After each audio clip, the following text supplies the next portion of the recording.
this empty street on the boulevard of broken dreams, where the city sleeps and I'm the only one who woke up.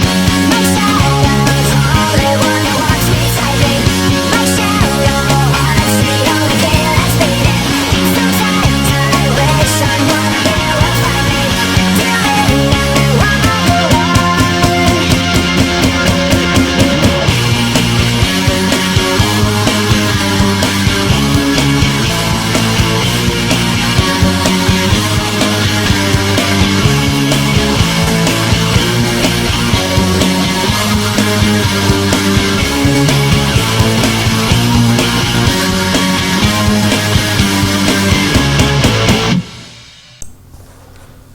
Bonjour,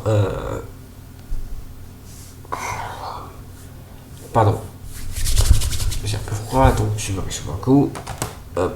Ça fait longtemps. Waouh, la drogue que je me tape. Pardon, ça fait trop longtemps que je peux tourner. Bonjour, bienvenue à vous pour ce nouvel Non, pas le bon nom. La bosologie. Toujours pas. Non, oui, c'est le mot. Mauvaise réponse. Veuillez m'excuser, je crois qu'après. C'est censé être un raconte Donc, tu une m'expliques histoire qu'est-ce en que je jaune. trouve à ta place. Ça, c'est un des épisodes. What?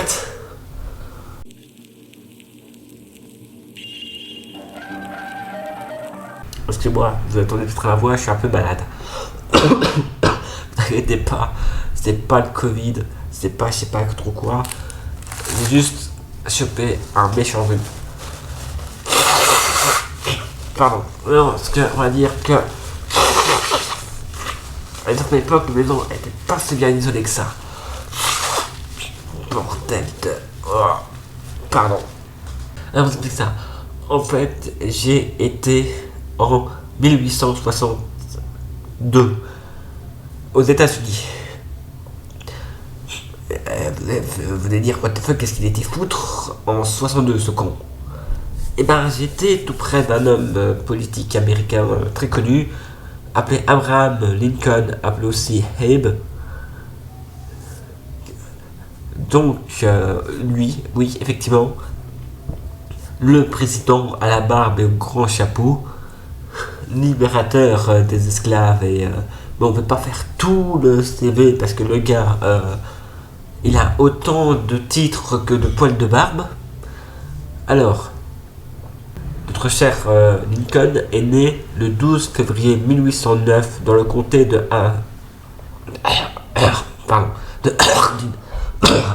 pardon, ça me prie tout, dans le Kentucky. Et hélas, mort assassiné le 15 avril 1865 à Washington DC. Ce fut un homme d'État américain. Il faut aussi savoir que c'est le 16e président des États-Unis. Il fut élu à 2 reprises. J'étais présent pour ceux qui se demandent des questions. Non, je n'ai pas interféré avec l'histoire, je vous le promets. Plus ou moins, d'accord, j'ai un peu triché dans les murs, mais... Bref. C'était donc en novembre 1860 et la deuxième fois en novembre 1864 qu'il fut réélu. Et d'ailleurs, à ce titre, ça fut le premier président républicain de l'histoire du pays. À l'époque, un républicain qui devenait président, c'était le brain fog généralisé. Il dirigeait alors les États-Unis alors qu'il était dans la pire des crises constitutionnelles, aussi bien militaire, morale de l'histoire, la guerre de sécession. Pour résumer vite fait la guerre de sécession, d'ailleurs, ça fait mal une balle de l'époque. Oui, non, on va dire que je me suis amusé à aller jouer, à se faire tirer dessus avec leurs trucs de l'époque. Bien que ça soit pas aussi peut-être que les balles de maintenant, ça picote. Bref. Donc, la guerre de sécession, c'était l'Union contre les États confédérés du Sud. Donc, ceux qui étaient... Donc, c'était l'Union contre les États confédérés du Sud. Donc, l'Union qui était contre l'esclavagisme et pour le 13e amendement de la Constitution des États-Unis. Du Sud, eux, voulaient garder leurs esclaves et que les Noirs aient beaucoup moins de droits que les Blancs. D'ailleurs, il y a eu tout un découlé après tout ça, dont le Ku Klux Klan, la NRA et tout genre de saloperies bien racistes. Mais bon, ça sera un épisode à part. Donc d'ailleurs c'est l'Union qui sortira vainqueur. Parce qu'on parle à ce moment-là de guerre civile. Hélas, il fut assassiné 5 jours après la fin officielle de celle-ci. Donc Lincoln fut crevé 5 jours après la fin de celle-ci. À la suite d'un complot organisé par des partisans sudistes au début de son second mandat.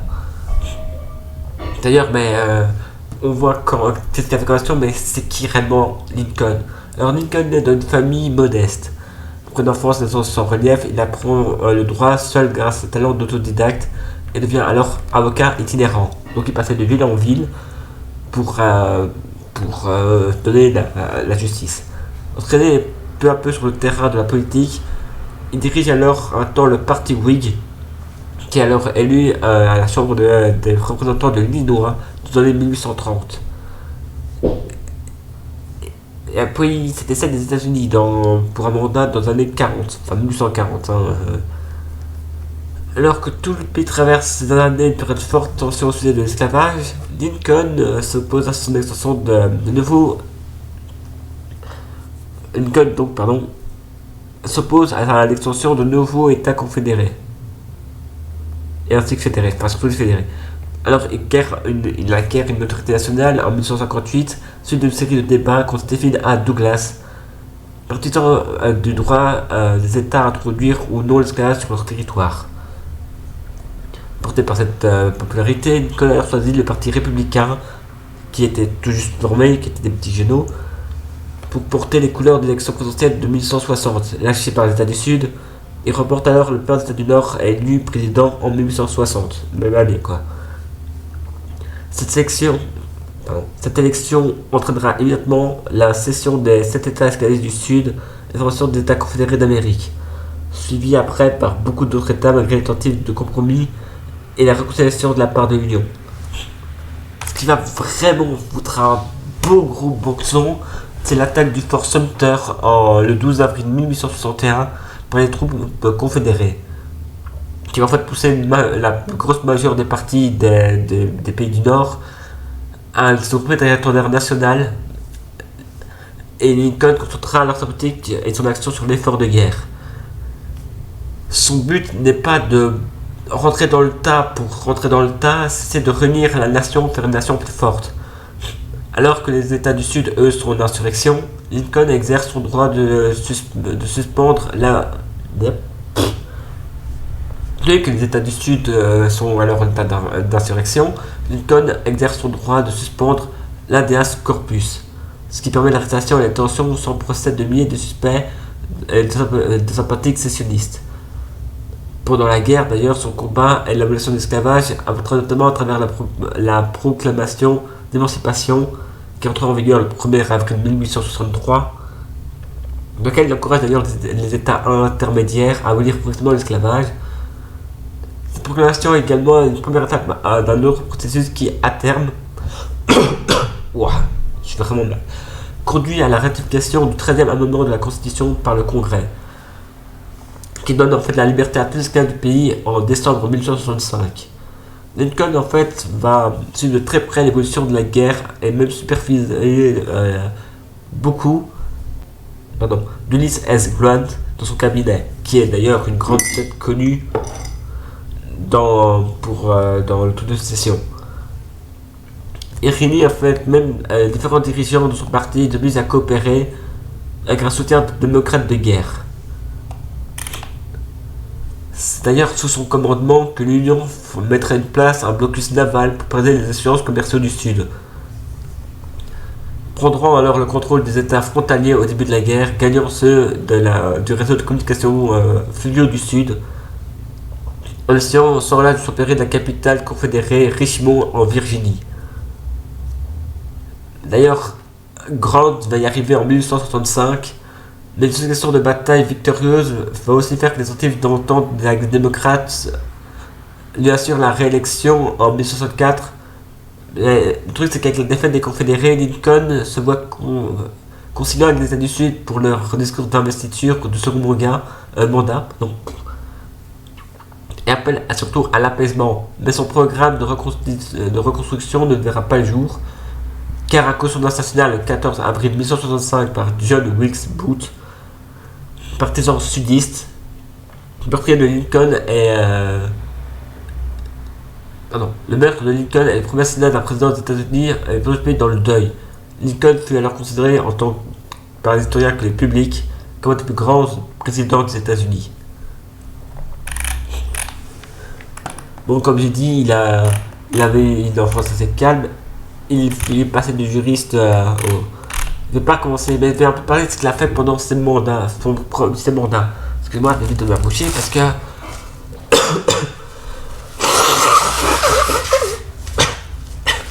Purée. Ah, ça déconne zéro, l'hiver là-bas. Pardon. C'était... Ouf. Donc dans son premier mandat, donc de 1861 à 1865, le 4 mars 1861, dans l'investiture de Lincoln en tant que 6e président des États-Unis, le 12 avril de la même année, débute la guerre de sécession avec la bataille de Fort Sumter en Caroline du Sud par les forces confédérées. 3 jours plus tard, Lincoln déclare alors l'état d'insurrection et prévoit de lever une armée de 75 000 volontaires. Les États de Virginie, Caroline du Nord, Tennessee et Arkansas font sécession. Fin avril de la même année, Lincoln ordonne le blocus des ports des États confédérés et interdit le commerce avec eux. Le 1er avril 1861, surestimant les capacités du général George McClellan, il lui confie les fonctions de général de toutes les armées de l'Union. Grave erreur.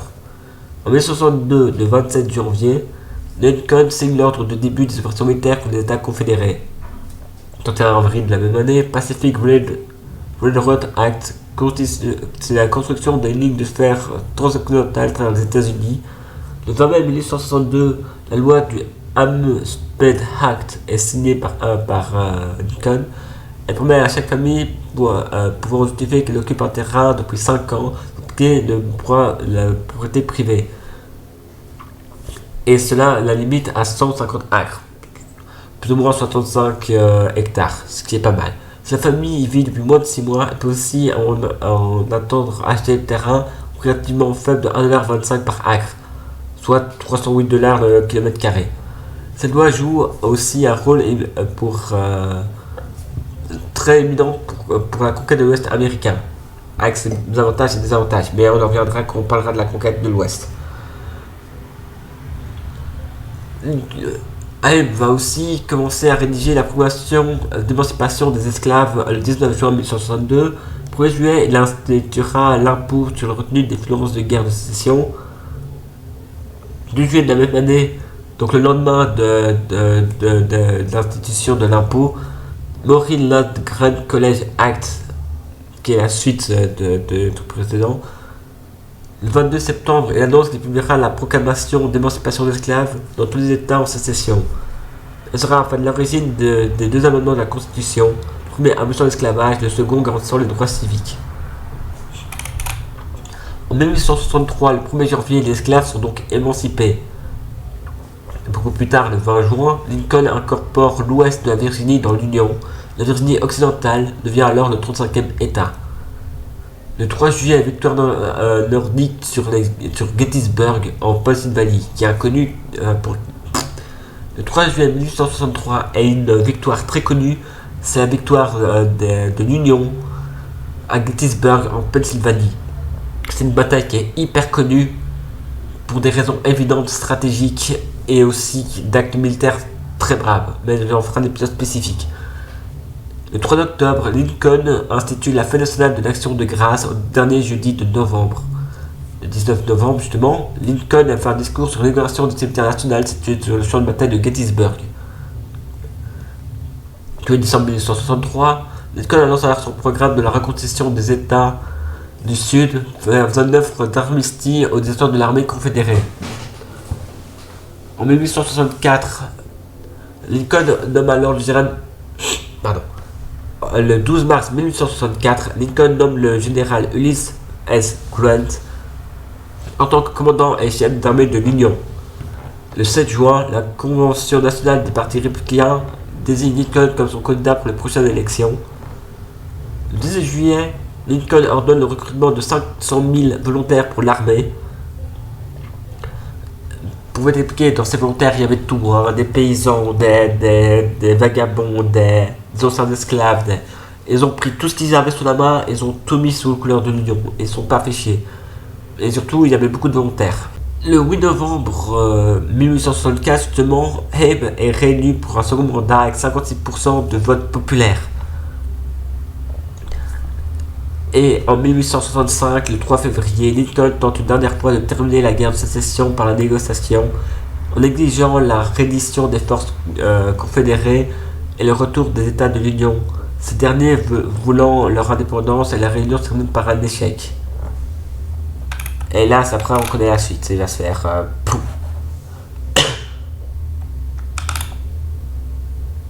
Pardon. Erreur. Il y a eu sa campagne de truc. Et le second mandat, donc le 4 mars 1965, Abraham Lincoln a donc aussi pour son deuxième mandat républicain. Il avait choisi en 1964 pour vice-président le démocrate Andrew Johnson. Le 9 avril 1865, les États confédérés capitulent, ce qui met enfin un terme à la guerre de sécession. Et là c'est le jour funeste du 15 avril 1865 où Abraham Lincoln se fait descendre à Washington. Après l'assassinat de Lincoln, le 23 juin, le général sudiste Stan Woody, chef des Cherokees, essaye une ultime tentative pour avoir sa reddition. Le 6 décembre de la même année, c'est l'adoption du 13e amendement de la Constitution des États-Unis en abolissant l'esclavage. D'ailleurs, vu l'angle de la politique étrangère, preuve de la sécession des États-Unis du Sud, je résume à une connaissance des États des Confédérations, des États et ceux qui étaient pour ou contre. Je veux dire, dans le sens, c'est que l'Europe ne savait pas intervenir réellement dans le conflit, et André Caspi, un spécialiste de l'histoire américaine, dira ceci: Lincoln avait dans son cabinet des gens hostiles à la proclamation de l'émancipation. Pourtant, il est passé outre car il pensait que c'était indispensable, et tout simplement pour des raisons diplomatiques. D'ailleurs, la Grande-Bretagne, où l'esclavage a été aboli en 1838, soutenait les abolitionnistes, et la France, dont l'esclavage a été aboli en 1848, sauf en Algérie, était plutôt du côté des esclavagistes. Comme quoi l'Europe était elle-même divisée. Mais sur le côté intérieur aussi, ça fait pas mal de dégâts, parce qu'effectivement, les États se sont complètement battus pour des raisons non seulement de droit, de richesse et de ressenti pour des choses qui étaient... Alors que pour les droits, ça fait aussi un choc pour les droits civiques, où ça a été un pavé de disputes sur le long terme pendant la combat de Lincoln, et même après, parce que les présidents qui ont suivi Lincoln étaient eux-mêmes très peu de même avis. Mais on dit souvent que Lincoln a été descendu, mais qu'est-ce qui s'est passé? Alors voilà, l'assassinat en soi, voilà ce qui s'est passé. Parce que là j'ai dit... Alors, Lincoln en fait rencontrait souvent le général Grant, qui commandait donc le groupe de l'Union, pour aborder les problèmes de la construction des États sudistes.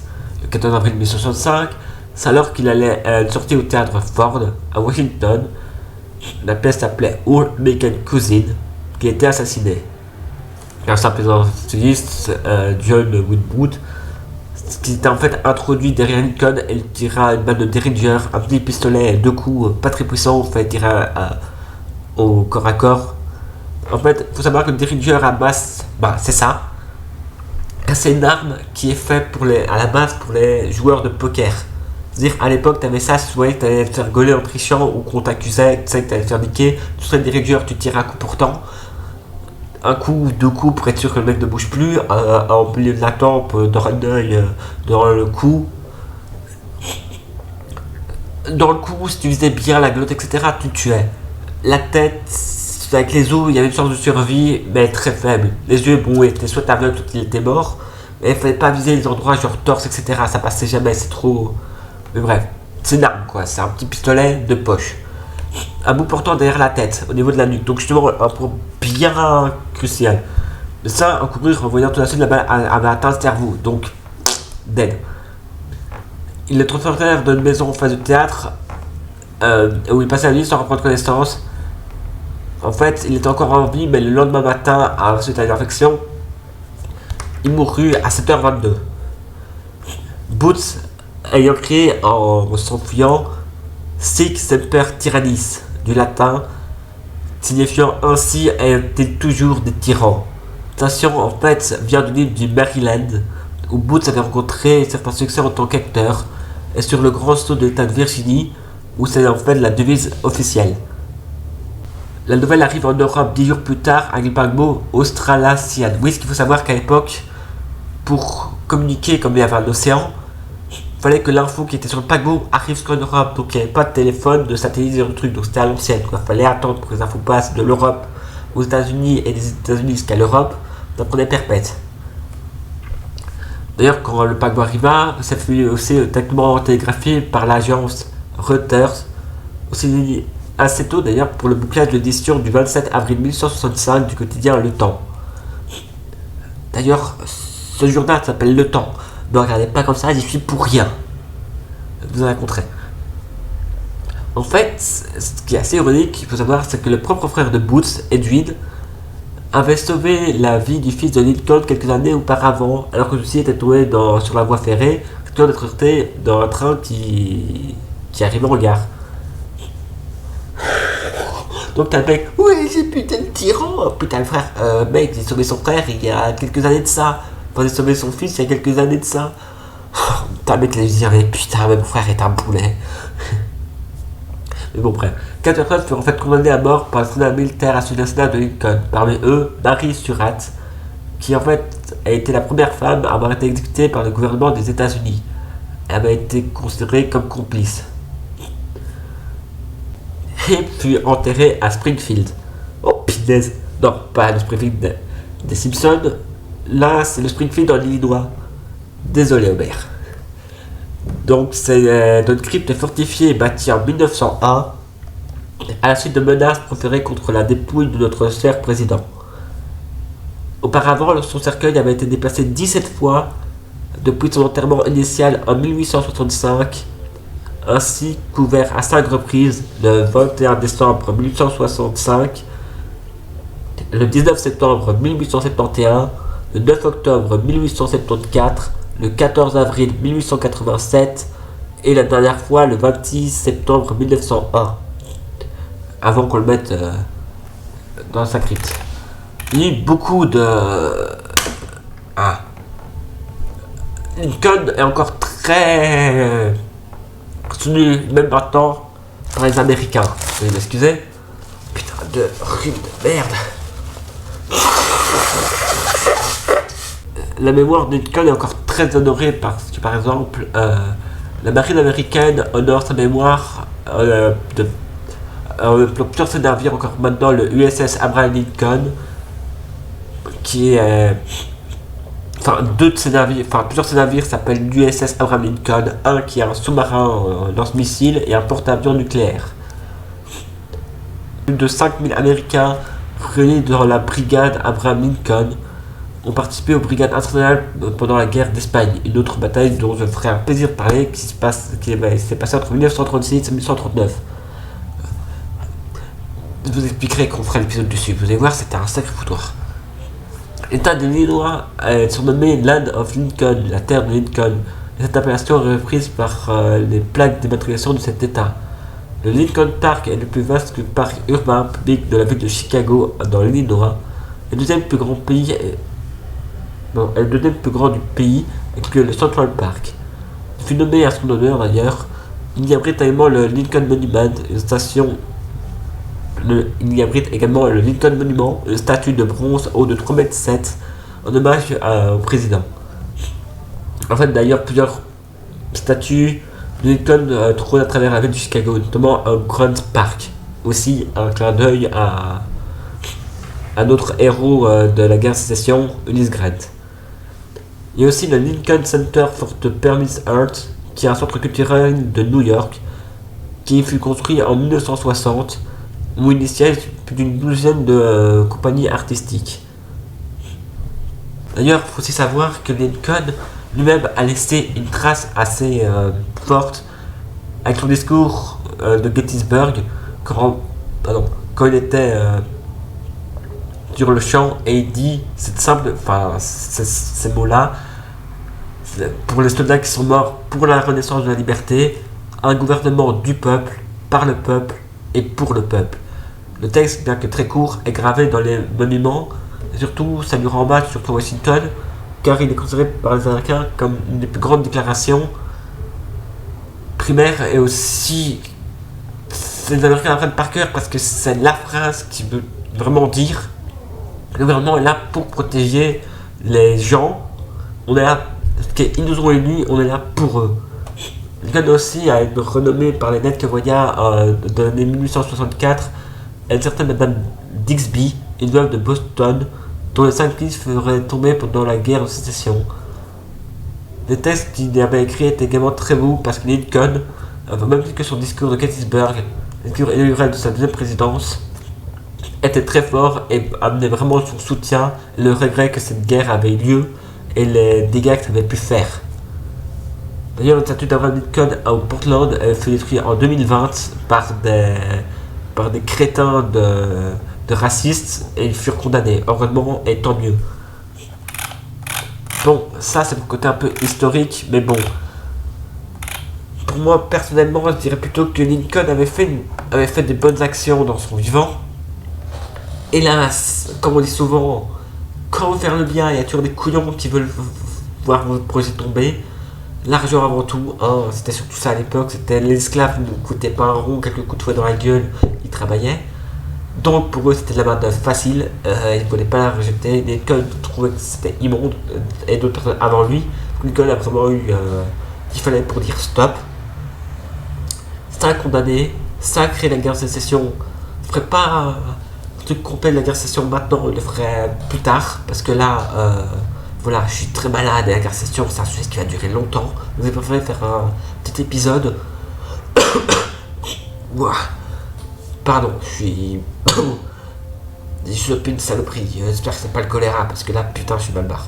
Bon, sur ce, je vous dis à bientôt pour un prochain épisode, que ce soit Labo ou raconte de l'histoire. Les autres émissions, je sais pas, ils se démerdent. Sur ce, je vous dis à bientôt. Moi, je me casse. Je vais aller dans le futur pour me faire soigner. Allez!